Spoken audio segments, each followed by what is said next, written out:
Hello and welcome. This is Angie with the CountryChicCottage.net. So today we're going to talk about the new Cricut EasyPress Mini. So if you've not seen this out yet, you're in for a treat. So first of all, this EasyPress Mini wasn't made by Cricut. However, the post isn't sponsored or anything. This is just my true opinion of the EasyPress Mini itself. So the first thing we're going to do, I just got this box. We're going to open the box, see what's inside, see what the EasyPress Mini looks like. Let's first take a look at what's inside the box.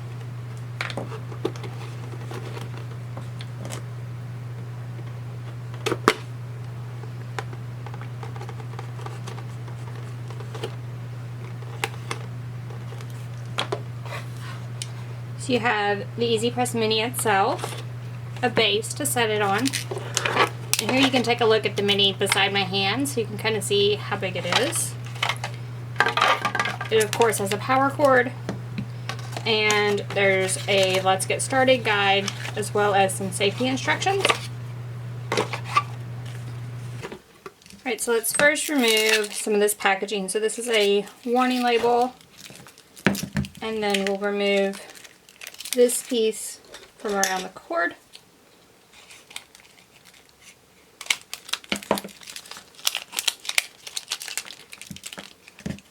And the Mini itself looks like it has a temperature control with 3 settings, so a high, medium, low setting. So let's go ahead and plug the Mini up. And we're going to hit the button. And right now it's like an orangish color, and that means that it's heating up. And I have it on the first temperature setting, so if I was to press this button, I would actually cycle through the temperature settings from low to medium to high, and then when it's ready it'll actually turn green, so we need to wait for it to heat up before we do any projects. So let's look at a project that we can do with the EasyPress Mini. So now that we have our EasyPress Mini out of the box, what are we going to do with it? So I've tried to use my regular EasyPress on quite a few really odd surfaces, including like hats and shoes and that type of thing, and I've had my share of failures. So I haven't been successful with using the regular EasyPress, even the smallest version of the regular EasyPress, with shoes or with hats. I actually melted a pair of shoes one time trying to get a design onto them. So what am I going to make first with my EasyPress Mini to see what happens? Yeah, that's right. We're going to make a pair of shoes. So we're going to add a design to these shoes, put the EasyPress Mini to the test, see if I can make these without actually melting the soles. See what happens, and then we'll wrap up with a little bit about what I like about the EasyPress Mini, maybe what I don't like. We'll just see what happens, and then I'll end this with a little bit about, do you need the EasyPress Mini or do you not need the EasyPress Mini? So let's get started with the project. So we're going to add sunflowers to these shoes, so you'll need a couple different colors of the Cricut iron-on. So I'm going to use a yellow and a gold. Your EasyPress Mini, of course, your shoes. You might need a weeding tool to weed your iron-on.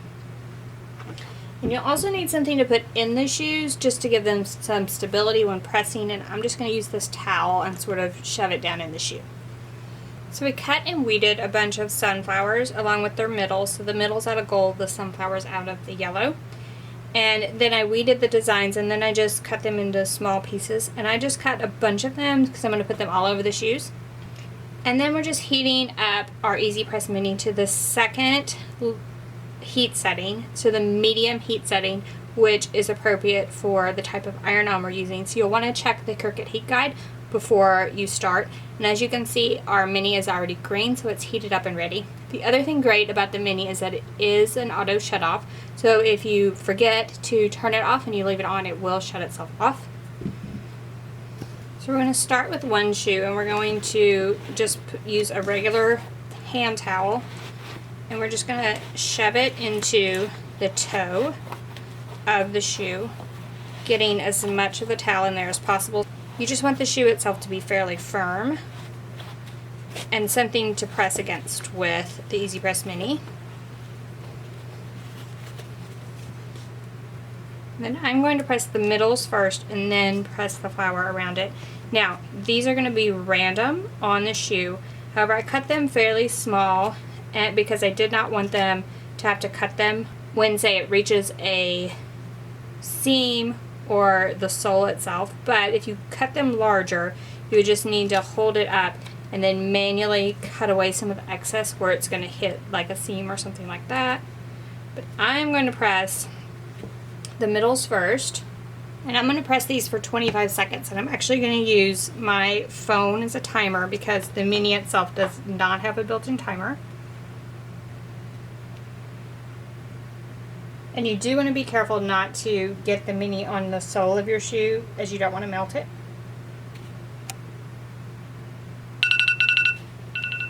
Alright. Now that that's done, this is a warm peel product, but you may want to let it cool just slightly so you don't burn yourself. But as you can see, the iron-on is on my shoe and looks perfect. So now around that middle that we've pressed already, we are going to add the flower petals. So we're just going to locate those into place. Put the EasyPress Mini down and start our timer.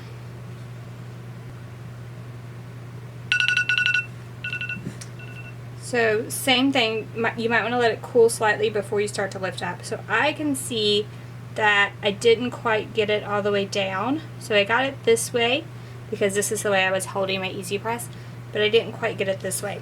So I'm going to turn the EasyPress, and I may not go the full 25 seconds this time, but I'm going to heat it up once again. So now we can check.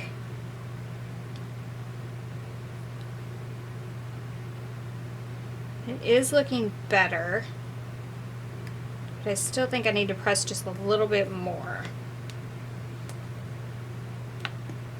And I also, with the Mini, thing I like is this pointed end, because I like to really get in there and make sure I get all those little bits down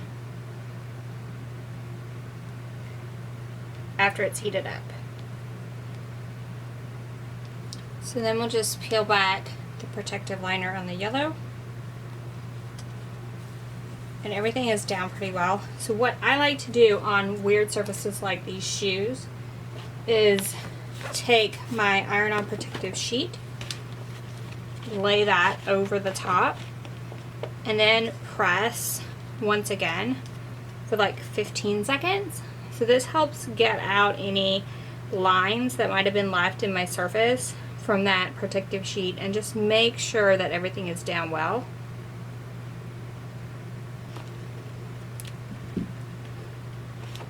Then once that's done, you can just feel over the surface, make sure nothing seems to be coming up, and our first sunflower is on our shoes. So I'm going to continue the same process all the way around the shoes in a few places, and then we'll have a completed pair of shoes. So just a few additional tips and tricks now that I've finished my shoes.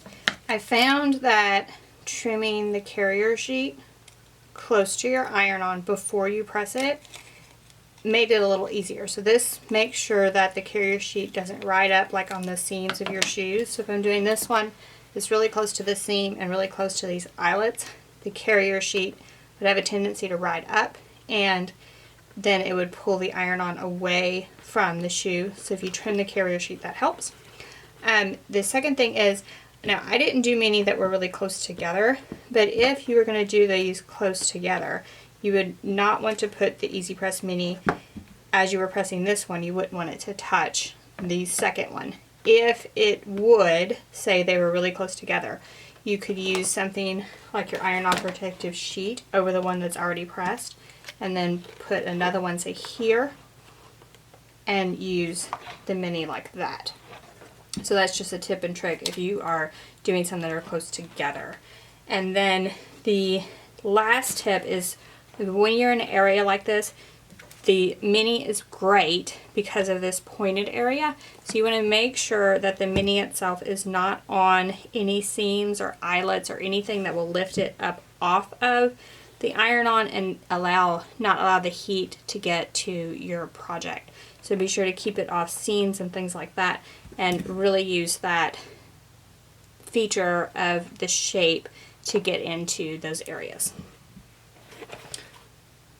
So now our shoes are done. So now it's time to talk about what I liked about the Mini and maybe what I didn't.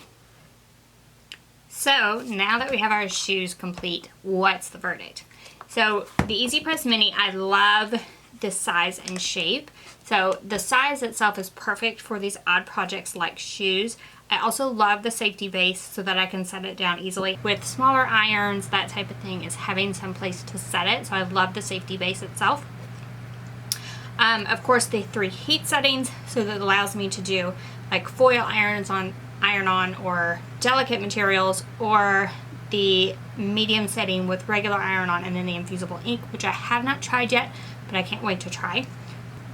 The shape is what really pulls it over the top for me. So being able to get in with this tip into like really tight areas and the seam around the seams of my shoes and that type of thing is amazing. So the tip is something that I really like, and the even heating. So with the EasyPress, any of the EasyPresses, I always find that there's even heating across the entire surface, and the EasyPress Mini is no different. So the bottom line is, do you need your own EasyPress Mini?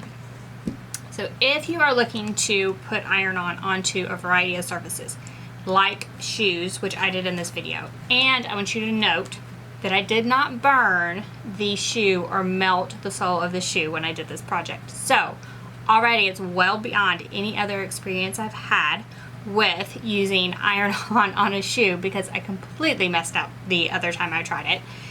If you want to use iron-on kind of the odd materials, if you want to do hats, if you want to do shoes, you want to do stuffed animals, you want to do like things that are already made, then I think the EasyPress Mini might be something you want to look into getting.